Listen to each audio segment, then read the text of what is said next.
Hello friends, આઈ એમ નિતિજ્ઞા ચૌધરી અને આજે હું તમારી સાથે એક એવી માહિતી શેર કરવા જઈ રહી છું જે કદાચ પુસ્તક પ્રેમીઓ માટે ખૂબ જ દુઃખભર્યા સમાચાર હોઈ શકે છે, પરંતુ દરેક બાબતો પાછળથી આપણને કંઈક ને કંઈક શીખવા મળે છે અને આપણે શીખવાનું છે. તો જાણીએ કે ચાલો શું છે એ વાત.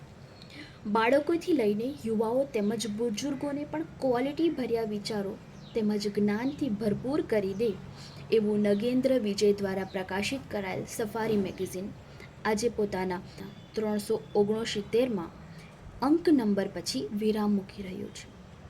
આ મેગેઝિન 1980માં શરૂ કરવામાં આવ્યું હતું, જેનો મુખ્ય ઉદ્દેશ્ય વાંચનારાઓને વિજ્ઞાનથી અવગત કરવાનો તેમજ અંધશ્રદ્ધાથી બહાર કાઢવાનો તેમજ અવનવી બાબતોથી જ્ઞાનવર્ધક બનાવવાનો હતો.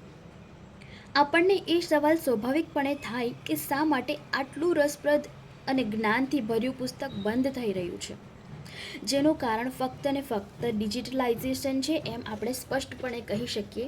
અને આ કારણ નગેન્દ્ર વિજય દ્વારા પણ ખૂબ જ દુઃખ સાથે સ્પષ્ટપણે જણાવવામાં આવ્યું છે.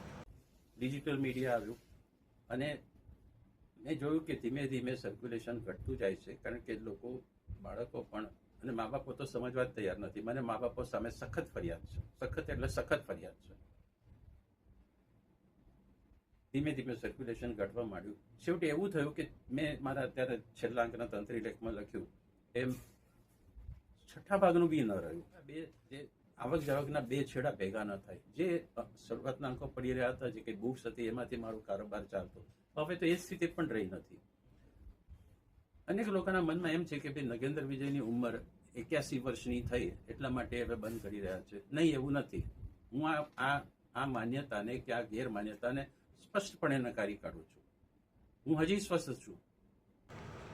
અને એમની વાત પણ સાચી છે કે આપણે આપણી બુદ્ધિનો ઊંધો ઉપયોગ કરીને કે પછી પોતાનું ધ્યાન રાખ્યા વગર અમુક બાબતો આપણને પુસ્તકોમાંથી જ મળી શકતી હોવા છતાં મીડિયા કે પછી ઇન્ટરનેટનો ઉપયોગ કરીએ છીએ. એ જાણતા હોવા છતાં પણ કે ડિજિટલાઇઝેશન આપણા શરીર કે પછી માનસિક સ્થિતિ માટે ખૂબ જ હાનિકારક છે. પણ હવે જનરેશન વાઇઝ ચાલવાની સાથે આપણે જનરેશનમાં આવનારી દરેક બાબતોને સભ્યતાસભર ઉપયોગ કરતાં પણ શીખવું જોઈએ. તો આશા રાખું છું કે આપણે પણ પોતાનું ધ્યાન રાખતા પુસ્તકોને આપણા મિત્રો બનાવીશું અને આવનારી પેઢીઓ માટે પણ ભવિષ્ય સુધરે એવા પ્રયત્ન કરશું.